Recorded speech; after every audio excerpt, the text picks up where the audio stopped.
Alors, nous parlons ce matin sur le thème l'enlèvement de l'église partie 6. Et le sous-thème de ce matin, c'est ne tolérez pas les ténèbres. Dis à ton voisin, ne tolère pas les ténèbres. Dis, ne tolérez pas les ténèbres. Alléluia. Nous allons lire rapidement dans Matthieu chapitre 25. Un texte très intéressant que j'étudie, ça fait quelques temps maintenant. Matthieu chapitre 25, le verset 1. Je vais faire la lecture pour aller vite. Alors, le royaume des cieux ressemblera à 10 jeunes filles qui ont pris... Bon, je veux que tu lises dans ta... Voilà, parce que vous avez lu second, moi j'ai autre chose. Vas-y. Matthieu 25, le verset 1. Vas-y. Voilà. Alors le royaume des cieux sera semblable à 10 vierges. 10 vierges. Dis à ton voisin 10 vierges. Ok. Qui ayant pris leur lampe, allaient à la rencontre de l'époux. Ok. 5 d'entre elles étaient folles. 5 d'entre elles étaient comment? Folles. Oui. Et 5 sages. Et les 5 autres étaient sages. Elles étaient sages. Continue. Les folles, en prenant leur lampe, oui, ne prirent point d'huile avec elles. Ok. Mais les sages prirent avec leur lampe de l'huile dans des vases. Ok. Comme l'époux tardait, ok, toutes s'assoupirent et s'endormirent. Toutes s'assoupirent et s'endormirent. Au milieu de la nuit, il y a... Et retenez bien l'instant où on a crié. Au milieu de la nuit, on cria. L'on cria. Voici l'époux. Voici l'époux. Allez à sa rencontre. Allez à sa rencontre. Alors toutes ces vieilles se réveillèrent. Oui. Et préparaient leurs lampes. Et préparaient leurs lampes. Les folles dirent aux sages. Les folles dirent aux sages. Donnez-nous de votre huile. Oui. Car nos lampes s'éteignent. Car nos lampes s'éteignent. Les sages répondirent. Les sages ont répondu. Non. Oui. Il n'y en aurait pas assez pour nous et pour vous. Oui. Allez plutôt chez ceux qui en vendent. Autrement dit, chacun pour soi. Et achetez-en pour vous. Et achetez-en pour vous-même. Pendant qu'elle allait en acheter, oui, l'époux arriva. Ok. Celle qui était prête entrait avec lui dans la salle des noces. Celle qui était prête entrait avec lui dans la salle d'où? Des noces. Des noces, oui. Et la porte fut fermée. Et la porte fut fermée. Plus tard, les autres vierges vinrent et dirent. Elles ont finalement retrouvé le chemin, elles sont arrivées. Seigneur, Seigneur, ouvre-nous. Seigneur, ouvre-nous. Mais il répondit. Oui. Je vous le dis en vérité, je ne vous connais pas. Je vous le dis en vérité, je ne vous connais pas. Veillez donc.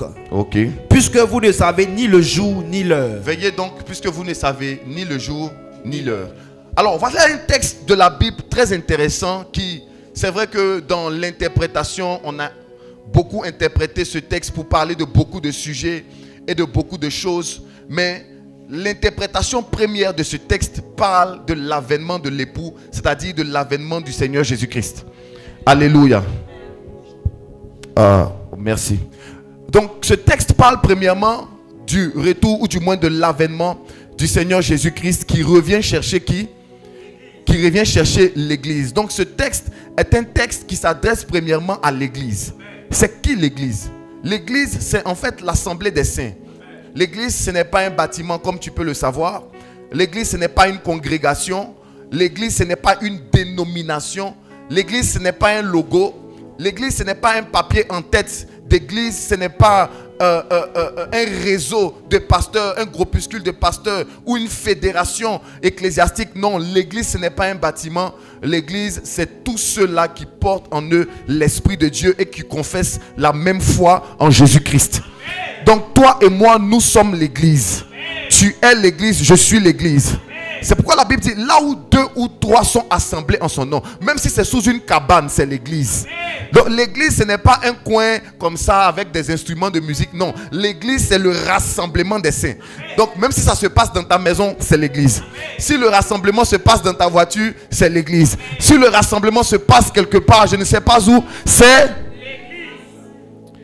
Alors, il ne faudrait pas que quelqu'un me dise, donc si on se rassemble en boîte, c'est l'église. Dis à ton voisin, sois concentré. Il dit, Daddy a dit partout. Donc, alléluia. Donc l'église, c'est toi et moi. Et la Bible dit, la Bible traduit, ce texte traduit quelque chose, une révélation très importante. On dit, l'époux vient chercher des vierges. Amen. Et le dimanche passé, je parlais de ça en disant que cette affaire de Jésus-Christ et de l'église, c'est une affaire de mariage. Donc c'est une affaire d'un mari, de quelqu'un qui a fiancé une femme, alléluia, et qui allait préparer la place de la femme, c'est-à-dire qui allait arranger tout, amen, pour revenir finalement faire quoi? La chercher, la marier. Donc en fait, ce qui se passe, si on peut l'expliquer dans notre contexte africain et autres, c'est que Dieu a fait, ce que Jésus a fait, c'est qu'il a doté la femme. Amen. Il a payé la dot. Et la dot, la rançon de la dot, en fait, c'est son sang qu'il a versé. Donc, il est mort pour nous. Il a payé le prix pour nous. Il nous a rachetés. Donc, c'est un rachat. Il a payé la dot. Et maintenant, il a scellé. C'est-à-dire, il a mis une alliance. Quelqu'un comprend ce que je suis en train de dire? Il a scellé cette dot en nous donnant le Saint-Esprit. Donc l'Esprit de Dieu qui est sur nous est l'alliance qui montre que nous avons une marque, que nous appartenons à quelqu'un. Donc nous sommes mariés à quelqu'un. Quelqu'un comprend ce que je suis en train de dire? Alléluia. Donc l'église est l'épouse. Et le Seigneur, à un moment donné, quand il va finir de préparer la place pour nous, il va venir chercher l'épouse. Pour faire quoi? Pour faire le mariage. Et ce mariage-là, ça s'appelle les noces de l'agneau. Pour ceux qui n'étaient pas là dimanche, vous pouvez aller sur YouTube et regarder. L'enseignement est sur YouTube. Alléluia.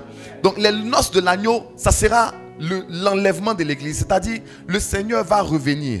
Premièrement, ceux qui sont morts en Christ, ils vont ressusciter. Et avec eux, nous serons enlevés. Où ça? Dans les airs. Pendant combien d'années? Pendant 7 ans. Donc 7 ans, ça sera les noces de... Imaginez une fête pendant 7 ans. Aïe brazalaka. Imaginez le show. Le bringuement.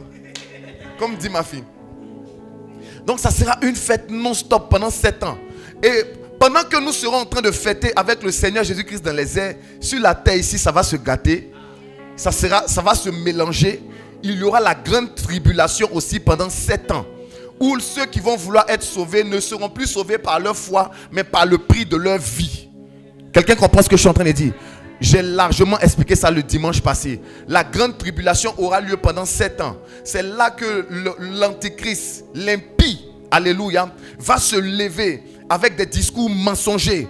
Amen. Il va séduire toute la terre. Il va réussir à s'accaparer de toute la terre. Il y aura une seule religion, une seule et unique religion. Et tous ceux qui ne vont pas marcher au pas de cette religion seront systématiquement matés. C'est-à-dire quoi? On te pose la question.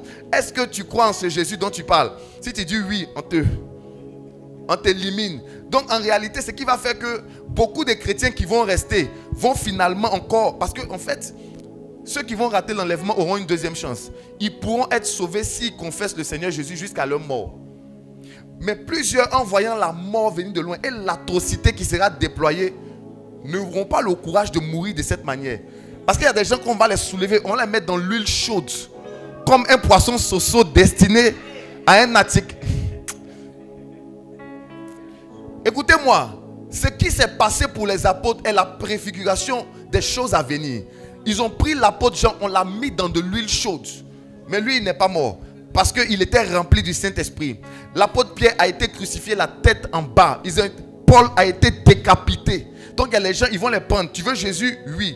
Premier auteuil, Jésus? Oui. Deuxième auteuil, Jésus? Oui. Au 5e auteuil, il va dire Satan. Quand il va arriver sur le 5e auteuil, il va dire non, Satan.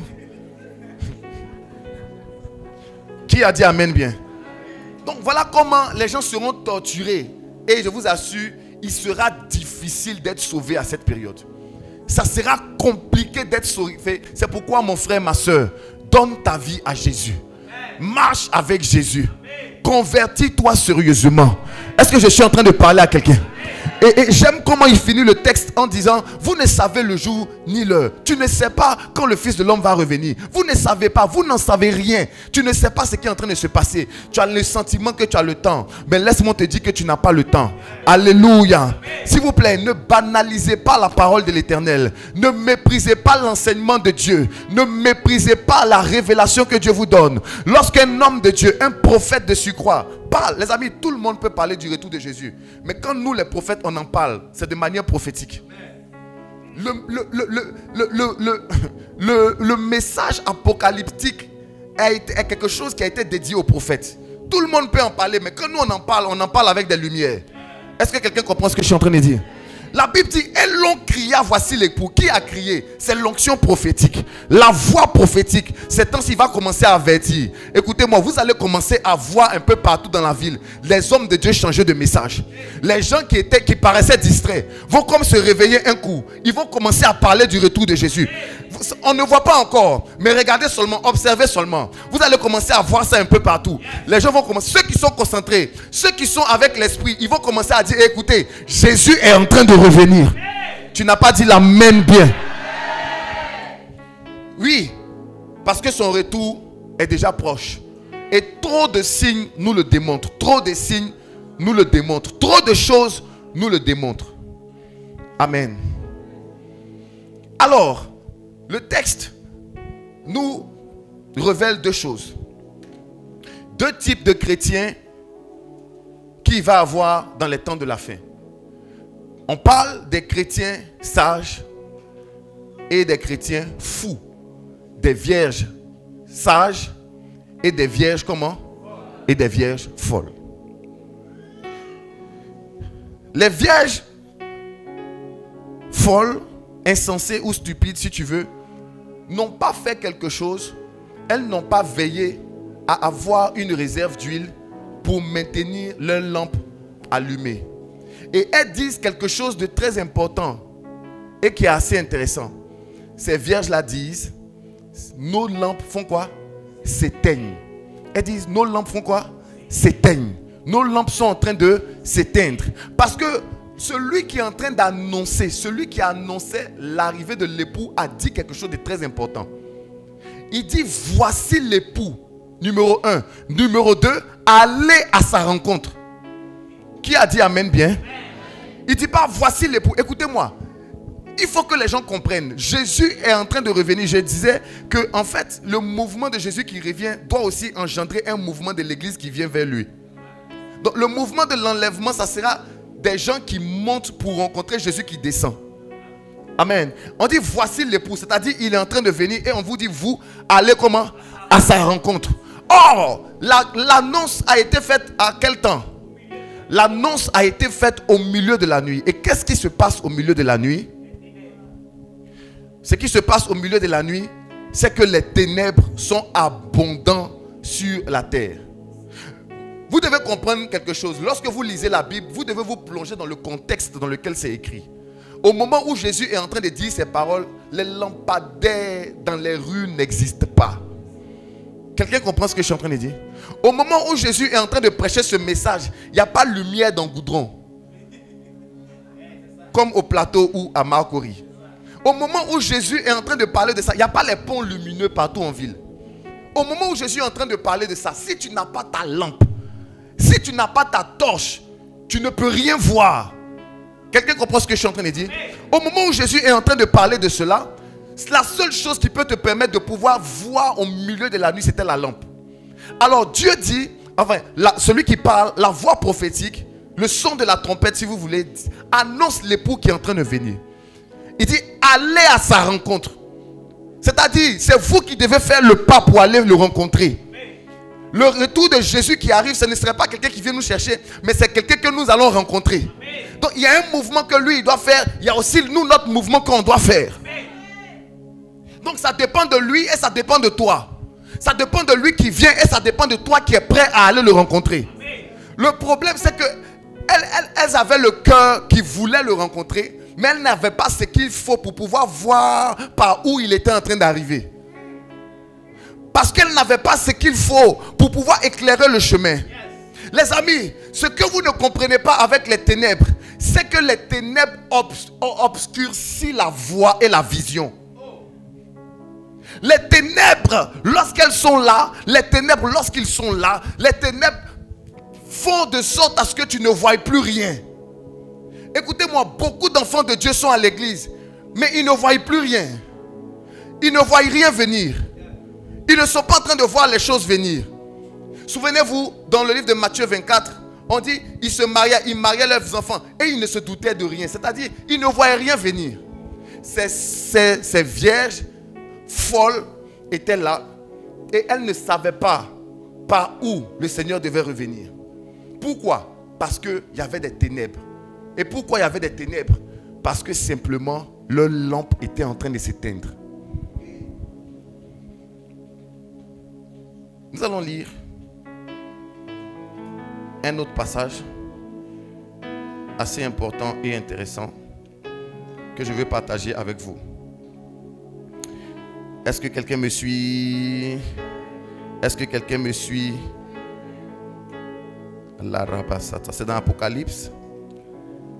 Et je prends rapidement Robo Sotomoko Makaraba. Apocalypse chapitre 12, le verset 9, que je vais lire. Et il fut précipité le grand dragon, le serpent ancien appelé le diable et Satan. C'est lui qui séduit toute la terre. Il fut précipité sur la terre et ses anges furent précipités avec lui. Donc ici on dit que le diable, le grand dragon fait quoi? Et qu'est-ce qu'il fait sur la terre? Il séduit toute la terre. Il séduit toute la terre, ça veut dire quoi? Hein? Il fait quoi? Il gagne. Il attire. Il trompe la vigilance. Il séduit, il fait quoi? Il corrompt. Il séduit, ça veut dire quoi? Il aveugle. Malokorobo. Il séduit toute la terre. En fait, le mot qui est utilisé ici, veut parler en fait de l'enchantement. En fait, de l'envoûtement. Le charme. Qu'est-ce que Satan fait? Satan, il charme toute la terre. Il envoûte toute la terre. Donc, le diable, la terre que vous voyez est une terre qui est totalement envoûtée. Qui est totalement sous envoûtement. C'est pourquoi la Bible dit dans Isaïe 60, il dit, les ténèbres recouvrent quoi? La terre. Donc, les ténèbres, il y a les ténèbres sur la terre. Donc, la terre est victime d'un profond envoûtement. Et c'est cet envoûtement-là qui fait que la terre est ténébreuse. Suivez-moi. Vous savez qu'au début, on ne comprend pas bien. Mais à la fin, on comprend. Qu'est-ce que Satan fait? Il envoie une grosse séduction sur toute la terre. Alléluia. Il séduit, c'est-à-dire qu'il a réussi à mettre la terre dans l'obscurité. Amen. Pourquoi il le fait? Il le fait pour que les habitants de la terre n'arrivent pas à voir la vérité. En fait, qui est celui qui est séduit? Quand on parle de séduction, on ne parle pas de séduction dans le bon sens d'un mari qui veut charmer sa femme. Ce n'est pas de ça qu'on parle. Quand on parle de séduction ici, on parle d'un envoûtement. Prenons le cas de quelqu'un qui est sous envoûtement. Quand quelqu'un est sous envoûtement, il a une perception biaisée de quelque chose. Est-ce que quelqu'un comprend? C'est-à-dire que tu peux ne pas aimer une femme, mais quand elle t'a bassé, je parle à quelqu'un, quand elle t'a mis dans un canari, dans une bouteille ou dans quelque chose, tu vas la regarder comme ça. Et tu vas avoir l'impression que c'est Beyoncé. Même si c'est Akissi. Concentrez-vous. Lorsque tu es sous un envoûtement, en fait, la perception de ce que tu vois est totalement fausse. Tu peux regarder le blanc et dire c'est le noir. Tu peux regarder le vert et dire c'est le jaune. Tu peux regarder le jaune et dire c'est le rouge. Alléluia. Donc en fait, qu'est-ce que les ténèbres font? Les ténèbres créent premièrement une mauvaise vision. Ça te fait ne pas voir ce que tu dois voir. Alléluia. Ça te fait ne pas réaliser ce que tu es censé réaliser. Ça te fait ne pas comprendre ce que tu es censé comprendre. Nous allons lire un autre verset biblique. Suivez-moi très bien ce matin. Vous allez comprendre. Arabasata Karabasha. Est-ce que quelqu'un est là? Marc chapitre 4, le verset 12. Marc chapitre 4, le verset 12. Oui. Afin qu'en voyant, il voit et n'aperçoit. Allons au verset 11 d'abord. Là, on va bien comprendre. Il leur dit, c'est à vous qu'a été donné le mystère du royaume de Dieu. À vous, c'est qui? À vous. Quand il parle de à vous, à nous, c'est qui? À l'église. À l'église, les chrétiens, n'est-ce pas? Donc, il dit c'est à qui qu'a donné le mystère du royaume? À l'église. À l'église. Donc, c'est à l'église qu'a été donné comment? Les mystères du royaume. Ok, allons-y. Mais pour ceux qui sont dehors, tout se passe en parabole. Tout se passe en parabole. Afin qu'en voyant, ils voient et n'aperçoivent point. Arrête-toi là. Vous savez, quand vous lisez ce passage, vous avez l'impression que Jésus fait exprès de ne pas expliquer les choses aux païens. Et que c'est sa volonté. Non, ce n'est pas sa volonté.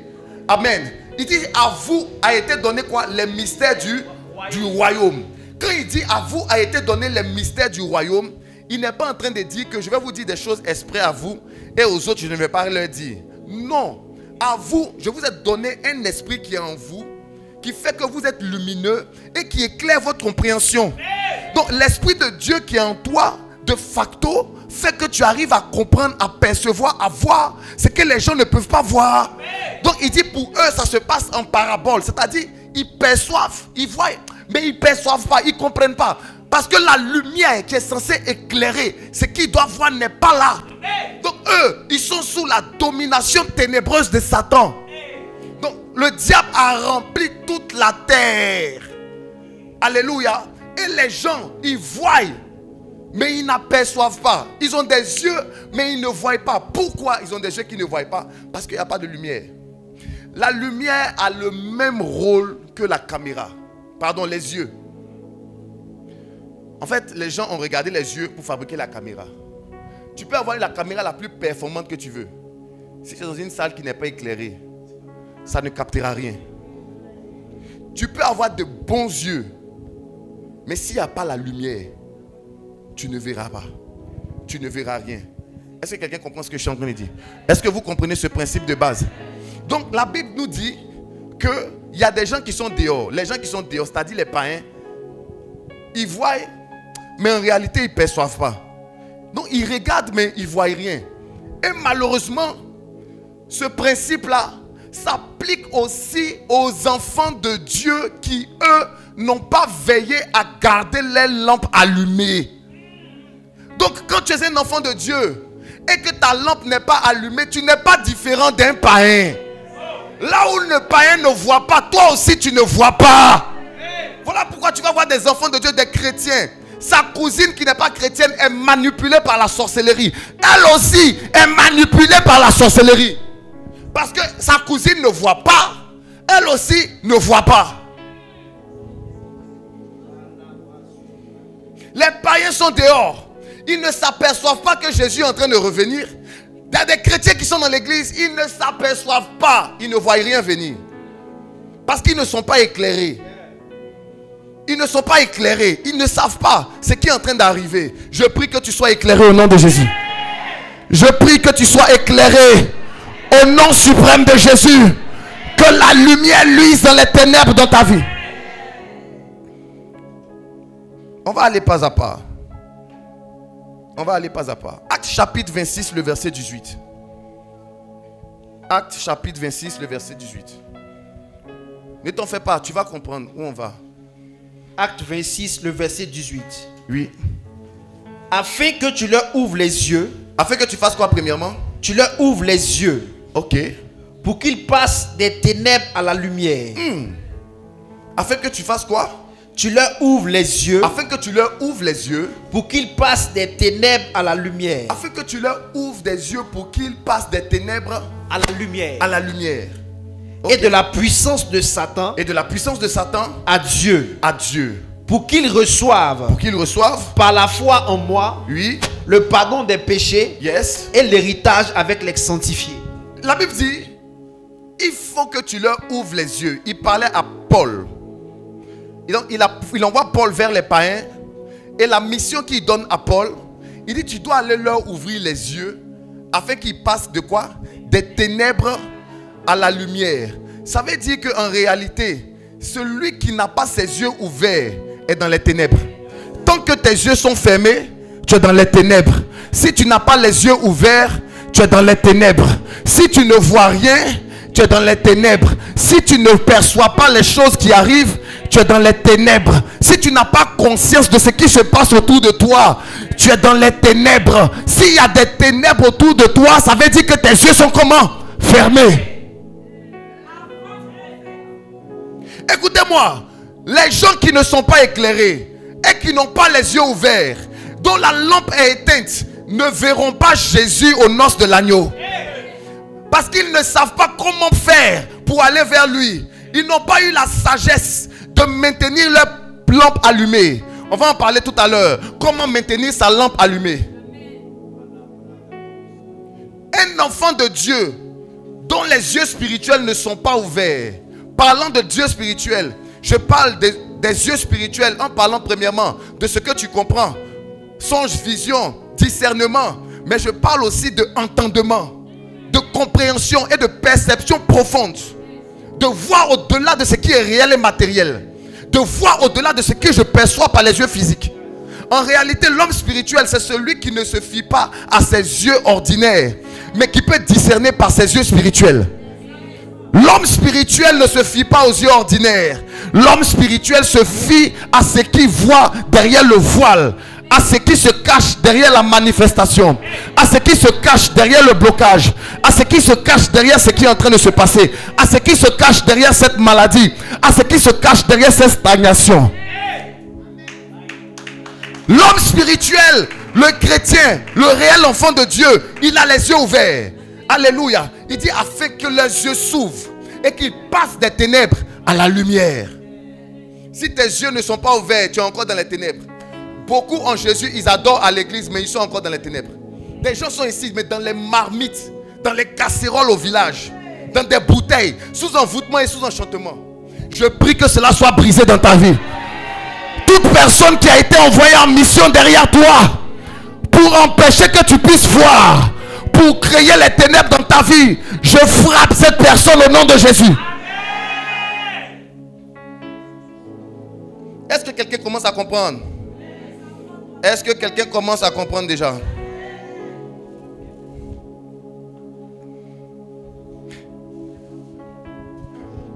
Il dit, je les voyais, j'étais assis et ils passaient. Ils sont comme des aveugles, conditions un aveugle. Les deux tomberont dans un trou.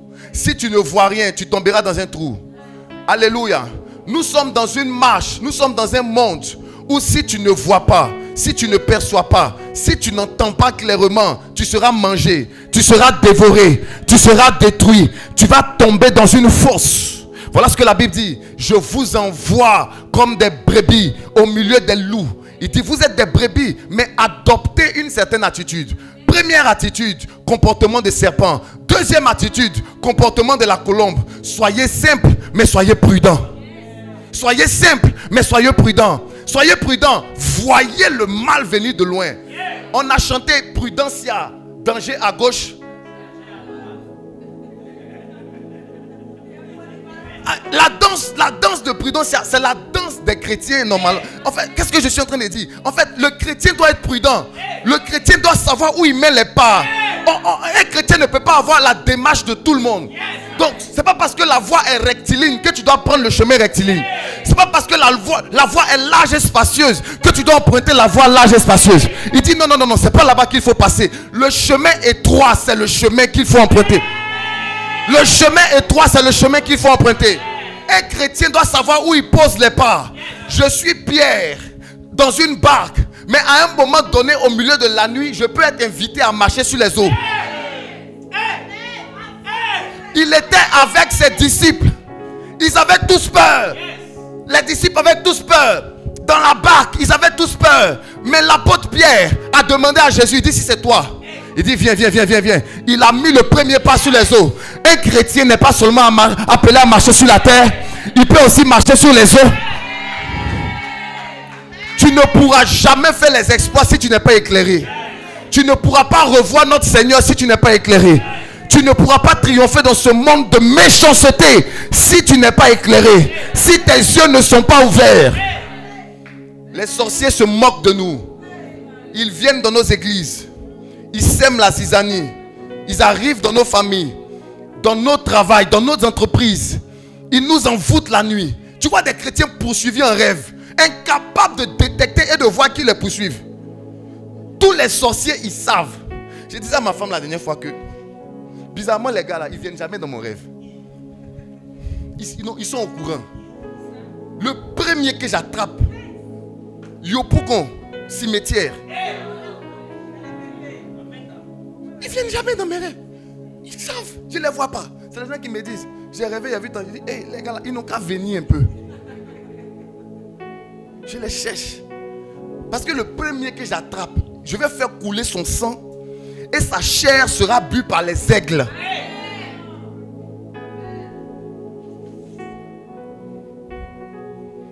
Dis à ton voisin, est-ce que tu es éclairé? Est-ce que tu as les yeux ouverts? Est-ce que tu sais ce qui se passe?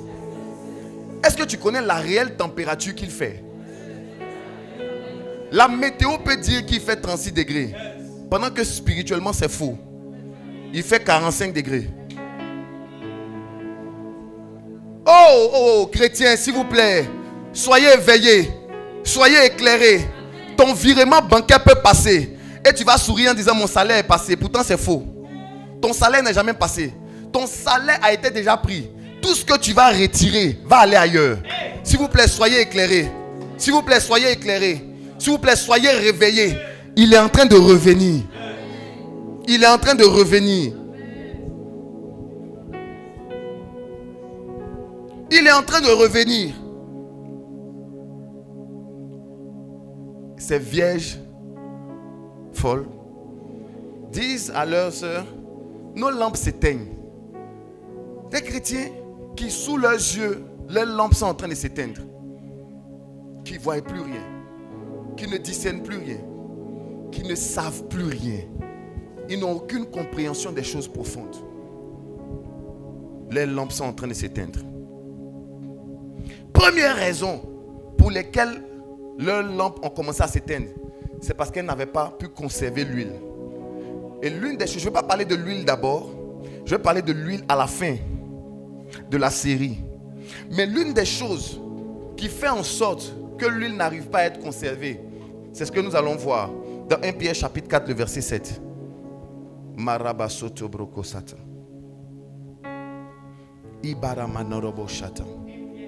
1 Pierre 4, le verset 7. Let's go. La fin de toute chose est proche. La fin de toute chose est proche. Soyez donc sages. Soyez donc quoi? Sages. Dis quoi?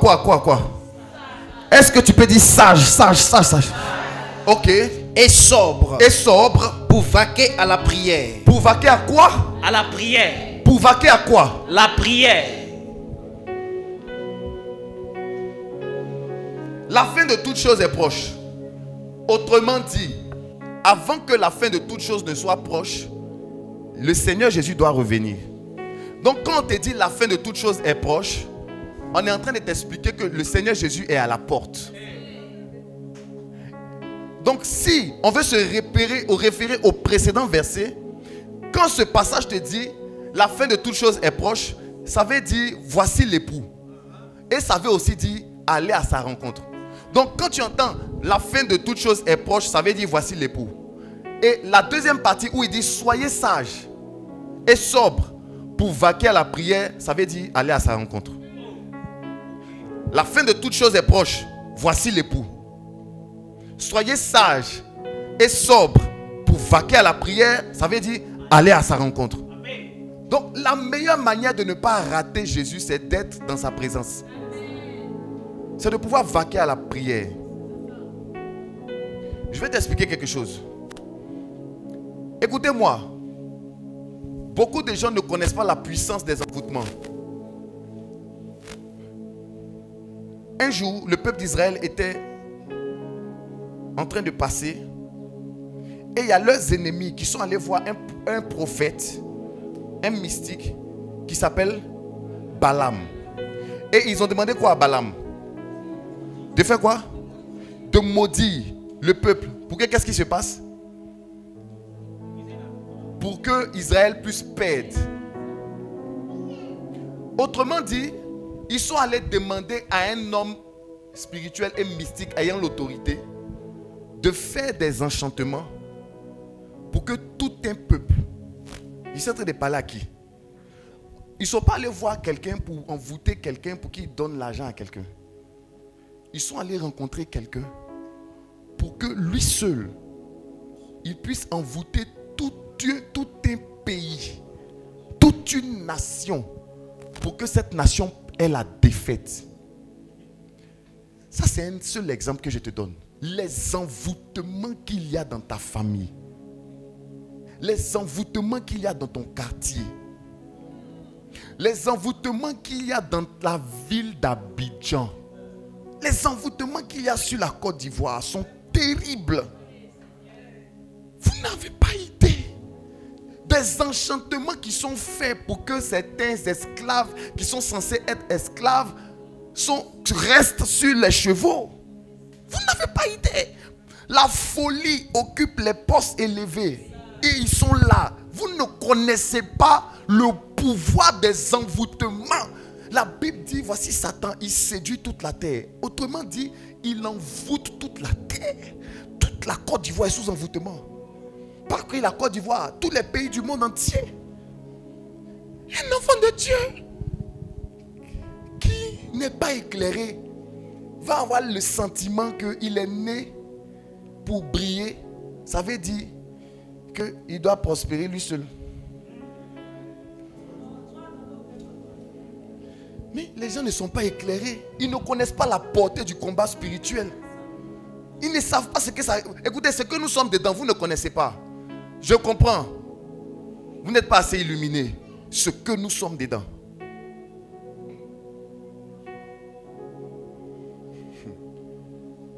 La semaine passée, un homme m'a appelé. Il m'a dit, prophète, vous allez bien? J'ai dit oui. Il dit, j'ai commencé à voir vos vidéos circuler partout. J'ai commencé à écouter votre message partout. Que je vois que vous êtes un homme de réveil spirituel. Faites attention à vous. Les gens ont commencé à écouter vos messages. Et ils ont commencé à vous observer. Veillez sur vous. Ils ont commencé à vous regarder. Et ils sont en train de voir où vous êtes en train d'aller. Le message que vous êtes en train d'envoyer est très gênant. Parce que ça dévoile beaucoup de choses que les ténèbres font. Et il y a tout un réseau qu'il y a qui travaille à ce que les églises meurent et qu'il n'y ait pas le réveil spirituel. Et ce que tu prêches là, tu es un jeune frère, je suis en train de te parler. Je ne te connais pas, mais fais attention à toi. C'est qu'on est dedans, vous ne savez pas. Tu penses seulement qu'il s'agit de te marier. Oh Seigneur, je veux mon mariage, mon voyage. Ce qu'on est dedans, tu ne connais pas. Si tu savais la détermination et l'acharnement avec lequel Satan est en train d'utiliser des agents du diable sur la terre pour t'envoyer en enfer, il y a des rendez-vous auxquels tu n'allais plus jamais partir. Tu n'as pas conscience. Tu ne sais pas. Tu ne pas. Les gens ne prient pas. Il dit soyez ça. Il y a des envoûtements à un moment.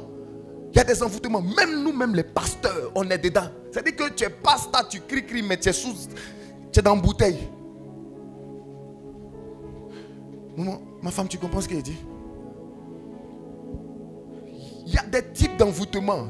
Tant que tu ne vas pas à la prière en faisant des longues prières, tu ne t'en sortiras jamais. Écoute-moi, il y a des choses, il y a des hôtels qui parlent contre ta famille et votre région, votre circonscription. Tant que tu n'es pas en train de profondément vaquer à la prière, ce truc-là peut te faire rater l'enlèvement ou même peut te faire dérailler. Qu'est-ce que la prière fait? La prière a ce propre-là d'emmener l'huile. Et c'est l'huile qui maintient la lumière allumée. Les hommes de prière sont des gens informés de tout en temps réel. La prière permet au Saint-Esprit de se déployer tellement dans ta vie que tu deviens une lampe allumée, un lampadaire allumé qui commence à éclairer les nations, qui commence à envoyer la lumière partout. Alléluia. Est-ce que quelqu'un entend ce que je suis en train de dire? Il dit soyez sages et sobres pour vaquer à la prière. Une église qui ne prie plus, c'est une église qui a déjà perdu. Un chrétien qui ne prie pas, c'est un chrétien qui va rater sa vie. C'est un chrétien qui va se faire prendre au piège. Est-ce que quelqu'un entend ce que je suis en train de dire ce matin? Est-ce que quelqu'un entend ce que je suis en train de dire? Est-ce que quelqu'un entend ce que je suis en train de dire? Les prières profondes nous emmènent à pouvoir percer ce qui est caché, à dénouer les mystères. Nous allons aller dans dans Ézéchiel chapitre 8, le verset 5.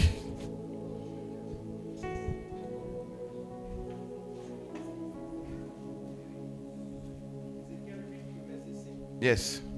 Il me dit, fils de l'homme. Il me dit, fils de l'homme, lève les yeux du côté du septentrion. Écoutez-moi, ce qui est intéressant, lorsque tu rentres dans la prière, c'est le Saint-Esprit qui dirige tes regards. Amen. Tu ne vois plus pour voir, mais c'est lui qui te montre où tu dois regarder. Amen. Il dit, lève les yeux du côté du septentrion, c'est-à-dire du côté du nord. Allons-y. Je levai les yeux du côté du septentrion. Yes. Et voici. Et voici. Cette idole de la jalousie. Cette idole de la jalousie. Était au septentrion de la porte de l'autel. Ok. À l'entrée. Ok. Et il me dit. Et il me dit. Fils de l'homme. Écoutez ce qu'il dit là. Fils de l'homme. Vois-tu ce qu'ils font? Est-ce que tu vois ce qu'ils font? Les grandes abominations que commet ici la maison d'Israël. Il dit, fils de l'homme, est-ce que tu vois ce qu'ils font? Les grandes abominations qu'ils font. Pour que je m'éloigne de mon sanctuaire. Ok, pour que je m'éloigne de mon sanctuaire. Mais tu verras encore d'autres grandes abominations. Ok. Alors il me conduisit à l'entrée du parvis. Alors il me conduisait à l'entrée du parvis. Je regardais et voici. Je regardais et voici. Il y avait un trou dans le mur. Il y avait un trou dans le mur. Et il me dit. Il me dit. Fils de l'homme. Fils de l'homme. Perce la muraille. Il dit perce la muraille. Je perçai la muraille et voici. J'ai percé la muraille et voici. Il y avait une porte. Il y avait une porte. Et il me dit. Et il me dit. Entre et vois les méchantes abominations. Entre maintenant et vois les méchantes abominations. Qu'ils commettent ici. Qu'ils commettent ici. J'entrai et je regardais. J'entrai, je regardais. Et voici. Et voici. Il y avait toutes sortes de figures de reptiles. Attends. Dieu voulait lui montrer quelque chose. Il lui a parlé des abominations. Mais le gars ne voyait toujours rien. Il a pris premièrement, il a emmené au parvis pour qu'il regarde. Le gars a regardé, il ne voyait toujours quoi? Rien. Il a vu un trou. Qu'est-ce qu'il lui a demandé de faire? Il dit perce le trou. Quand il a percé le trou, il ne voyait toujours rien. Il a vu quoi? Une porte. Ouvre la porte. Et quand il a ouvert, qu'est-ce qu'il a vu? Il a vu les reptiles. Il y a des choses. Il y a des choses là. Il y a des choses. Tant que tu n'es pas dans une profondeur de prière, tu ne verras jamais. Jamais, jamais. Il y a eu là 3 niveaux de révélation ou 3 niveaux de couches qui l'empêchaient de voir, qui ont été enlevées avant qu'il ne voie. Dieu lui a parlé de l'abomination et de certaines choses qui étaient en train de se faire. Mais premièrement, il n'était pas dans le bon endroit pour voir. On l'a envoyé au parvis. Deuxièmement, il y avait une muraille qui devait percer. Après avoir percé la muraille, il y avait une porte qui devait ouvrir avant de commencer à voir. Il y a des... Écoutez-moi, écoutez-moi. Il y a des choses qui sont en train de vous combattre. Et quand je vois les enfants de Dieu, ça me fait trop rire. Tu vois quelqu'un, tu lui dis prie, il fait un petit rêve, il se bat avec un démon. Et puis il dit, papa, je me suis battu, je l'ai frappé, il est parti. Et puis il dit, ah, en tout cas, j'ai eu la victoire. Le Seigneur m'a sanctifié.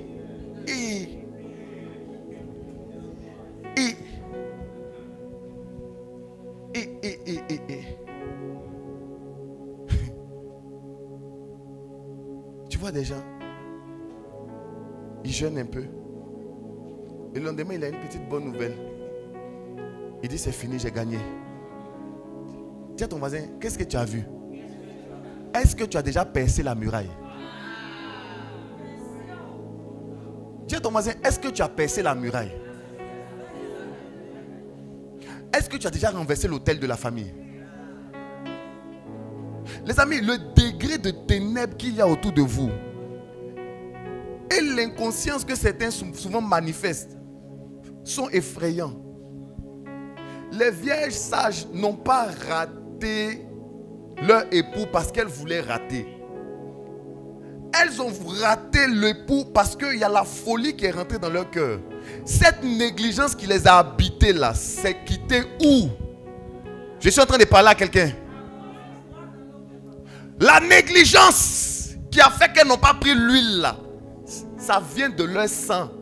Ça vient de quelque chose qui les a distraits. Ça vient de quelque chose qui les a fait négliger. Ça vient de quelque chose qui a fait qu'elles n'ont pas pris au sérieux le fait d'allumer la lumière. Ne tolérez pas les ténèbres. Ne tolérez pas les ténèbres dans vos vies parce que les ténèbres vont fermer vos yeux. Et si vos yeux sont fermés, vous n'allez pas aller au ciel.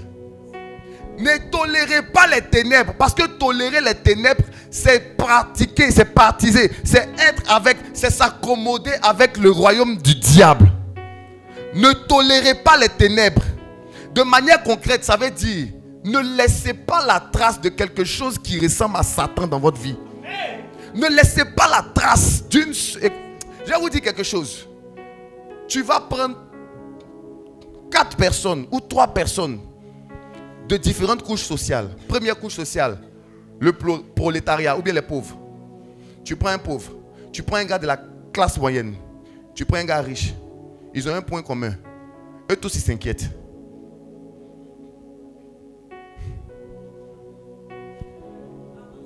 Les gens ils sont millionnaires, mais ils ont des inquiétudes.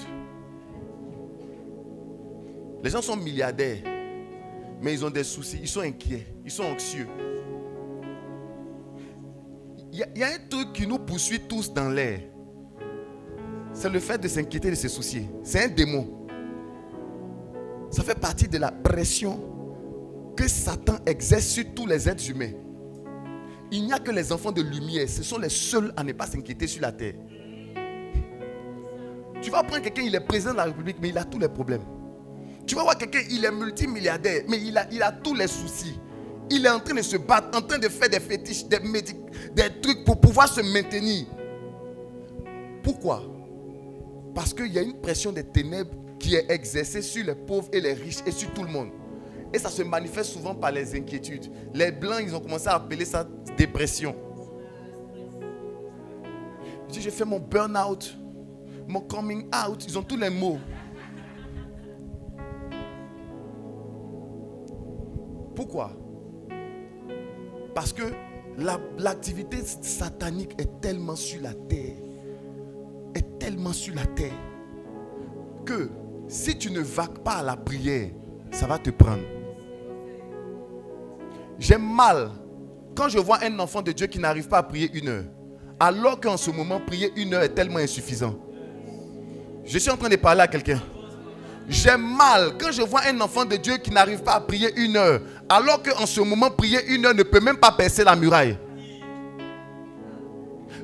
Prier 1 heure du temps ne peut même pas t'emmener à déchiffrer les codes qu'il y a autour de toi, les mystères qui te sont cachés.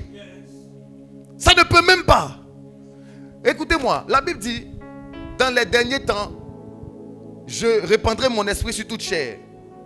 Et mes fils et mes filles feront quoi? Ils vont prophétiser. Prophétiser, c'est quoi? Hein? Il dit, ils auront des songes et des visions.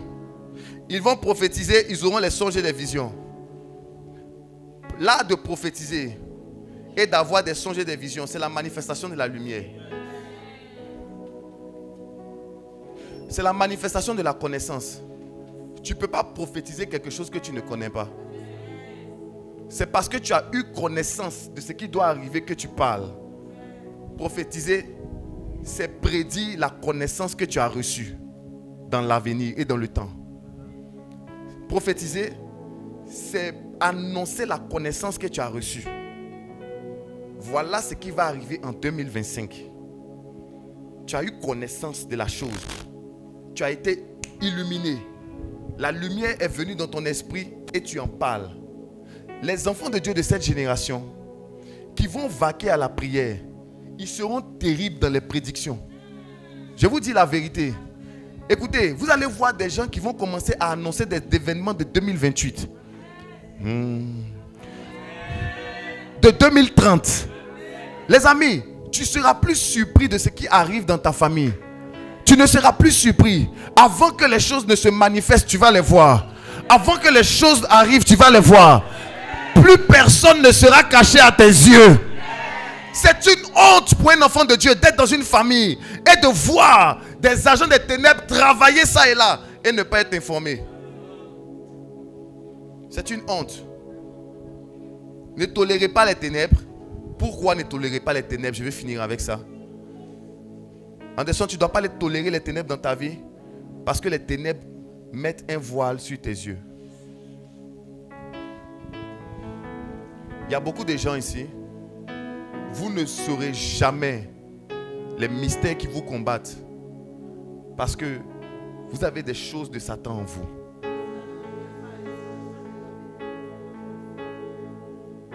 Un caractère du diable en toi, ça obscurcit tes yeux.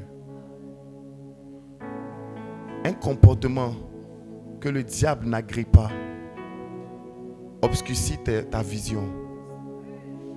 Beaucoup de gens ne voient plus parce qu'ils sont en train de faire la volonté de Satan et dans le péché. Et vous ne verrez plus rien. Beaucoup de gens ne voient pas et ne verront rien parce qu'ils n'ont pas encore fini avec les œuvres de la chair. Et les ténèbres sont dans leur vie. Si vous tolérez certaines choses dans vos vies, vous allez rater l'enlèvement. Le problème n'est pas le péché. Le problème, c'est tolérer le péché. Le problème n'est pas de tomber. Le problème, c'est commencer à aimer tomber. Tu comprends ce que je suis en train de dire? Le problème, c'est pas de faire une erreur.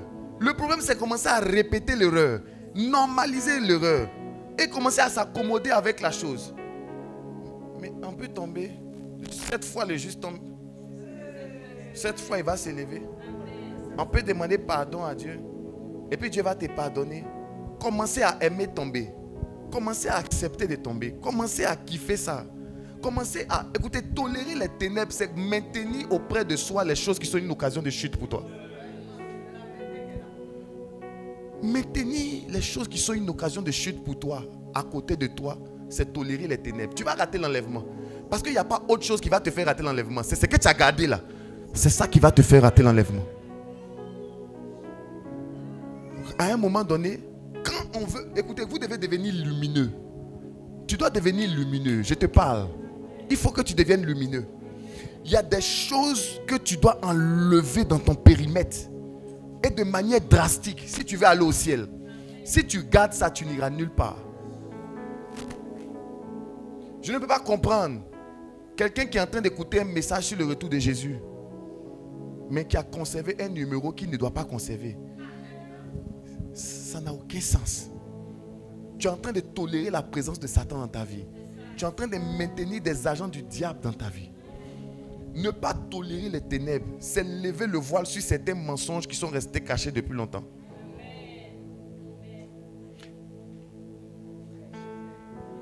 Vous êtes en train de commencer à faire un business, tu es en train de mentir au gars.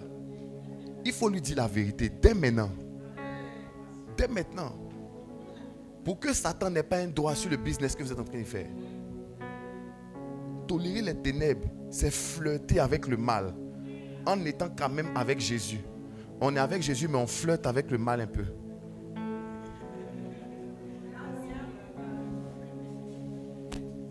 On flirte avec le mal. On flirte avec Satan. On est un peu dans son sillage.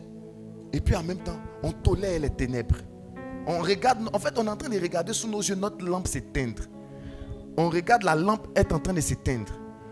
Et puis, ça ne nous dit rien. Sous tes yeux, Satan t'a chassé de la prière. Ça fait longtemps que tu ne pries plus. Regarde comment tu as régressé. Regarde comment ta vie de prière a régressé. Il y a des gens qui ne savent même plus ce que ça veut dire vie de prière. Mais tu es déjà en enfer. Quelqu'un qui n'a pas une vie de prière conséquente, il va aller en enfer. En 2024, un enfant de Dieu pour qui prier 1 heure est un problème. Mon ami, tu es sous le couvent des ténèbres. Ils vont me dire que je suis Dieu et toi. Je préfère Dieu avec toi et te dire la vérité pour que ton âme soit sauvée. Maman, tous les gens qui ne prient pas, ils vont rater l'enlèvement. Il dit la fin de toutes choses est proche. Je te dis, tous ceux qui ne prient pas, ils ne vont pas être sauvés. Tous ceux qui ne prient pas. Parce que tous ceux qui ne prient pas, ils ont une force qui parle en eux. C'est ce qui les empêche de prier. S'il n'y a pas quelque chose en toi qui te contrôle, tu ne peux pas arrêter. Tu ne peux pas dire que tu ne pries pas. Il y a quelque chose en toi qui te dit dors, couche-toi, couche-toi, couche-toi. Moi je vais aller plus loin. Tous ceux qui ne participent pas régulièrement au culte, vous allez rater l'enlèvement. Ce qui a empêché plusieurs de venir ce matin, une vaine pluie. Il a plu un peu, ils disent ils ne viennent pas. Quelqu'un comme ça, tu penses que il n'est pas éclairé. Il n'a même pas su que c'était une manigance de Satan pour le faire rester à la maison. C'est-à-dire si des petites choses comme ça, il ne peut pas voir. Mais comment il peut percer la muraille pour voir les abominations que les gens font?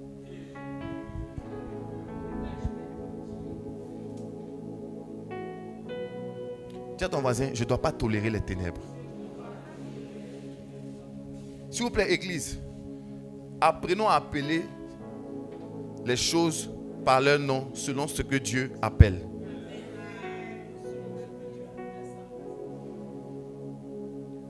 Si Dieu dit impudicité avant le mariage c'est péché, il ne faut pas dire non que on se connaît depuis longtemps, on est en train de vouloir impudicité avant le mariage c'est péché. Il ne faut pas tolérer les ténèbres. Tu comprends ce que je suis en train de te dire? En fait, tout ce qu'il a dit là, c'est là où il voulait en venir. Je voulais dire aux gens, non, je veux dire aux gens, s'il vous plaît, où on est chrétien, où on ne l'est pas. Si on veut être chrétien ces temps-ci, soyons chrétiens, ne perdons pas notre temps à venir ici pour rater l'enlèvement. Ne perdons pas notre temps à venir ici, à être dans le mensonge et à nous mentir à nous-mêmes. Tu sais que tu n'as pas encore mené une vie de repentance sincère. C'est de ça que je vais parler le soir. Où je vais parler de fermer les portes, ouvrir les portes pour des grandes délivrances. Tu bats les mains, en même temps tu ouvres les portes. Vous savez pourquoi quand vous voyez des songes, vous voyez des gens qui vous attaquent, vous ne voyez pas les visages? Parce que vous péchez beaucoup. Ou du moins, parce que vous êtes dans l'iniquité. L'iniquité ferme les yeux. L'iniquité là, ça ferme les yeux. C'est-à-dire un truc que tu fais, tu refais. Ça veut dire que ça devient un habit sur toi. Je vais dire plus fort, c'est devenu des lunettes. Ça t'empêche de bien voir les choses.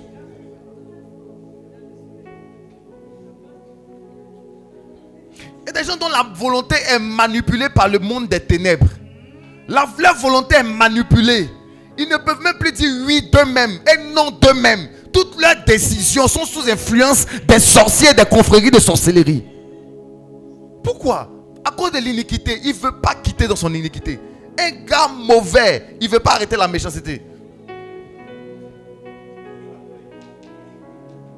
Sorcellerie. Les gens qui font sorcellerie, il ne veut pas arrêter. Et puis ils pensent qu'ils seront sauvés. Il ne faut pas jouer avec les ténèbres. Ne tolérez pas les ténèbres. Ne tolérez pas les ténèbres. Ça veut aussi dire, prenez au sérieux les petites attaques. Parce que les petites attaques sont l'introduction de votre mort. Ce que tu es en train de voir doucement là, ça vient pour te tuer. Tu vois que depuis un certain temps tu es lourd et que quand tu dors, on t'appuie un peu la nuit. On t'étouffe. N'est-ce pas? Ça fait un temps, on t'étouffe la nuit. Tu es là, et puis tu cries Jésus, Jésus, et puis tu te lèves. Tu as l'impression que ça arrive de temps en temps. Un jour, tu vas rester dans le songe. Et beaucoup sont restés comme ça. Ne tolérez pas les ténèbres. Ne tolérez pas une femme de nuit qui vient dans vos songes. Ne jouez pas avec ça. Si tu vois un homme venir coucher avec toi la nuit pendant que tu dors, ce sont les ténèbres. Quand tu te lèves là, il faut être sauvage vis-à-vis de ce problème. Agressif, brutal, jusqu'à ce que tu aies gain de cause. Ne tolérez pas les ténèbres. Quand vous voyez la trace et la marque des ténèbres dans vous, si tu es là et puis quelqu'un est en train d'avancer, puis tu dis, hey, pourquoi moi? C'est les ténèbres. Faut... Là, en même temps, pose ta main à ton corps, ta tête. Dis au nom de Jésus, esprit de jalousie, de sorcellerie, sors! Parce que c'est comme ça que ça commence. La haine commence un peu, et puis un jour ils vont te faire une proposition. Te donner quelques viandes quelque part là-bas. Quand tu apprends cuisse là comme ça, tu es dedans en même temps. Ne tolérez pas les ténèbres. Bishop, n'attends pas que ça devienne proche pour commencer à vouloir fuir.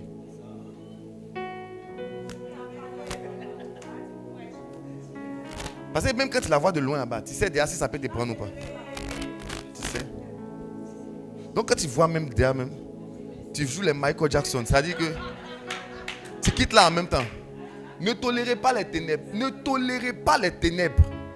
Ne flirtez pas avec Satan. Il va vous faire rater l'enlèvement. Ne flirtez pas avec le mal. Il va vous faire rater l'enlèvement. Normalement, après une telle prédication, il y a des gens qui devaient être en train de prendre le téléphone pour supprimer des numéros de téléphone. Supprimer. Vous savez pourquoi certains liens traînent encore dans vos vies? C'est parce que vous tolérez les ténèbres.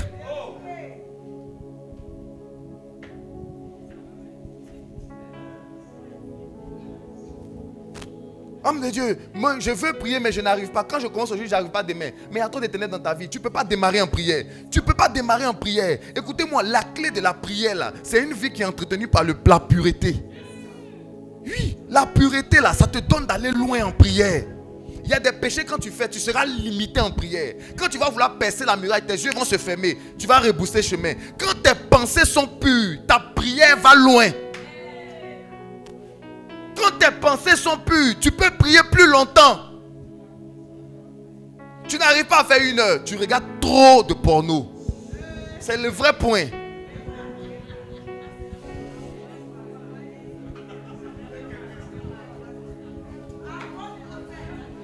Tu n'arrives pas à... Ta vie de prière... Ta vie de... Je vais vous dire quelque chose. Hein. Est-ce que je peux vous parler ce matin?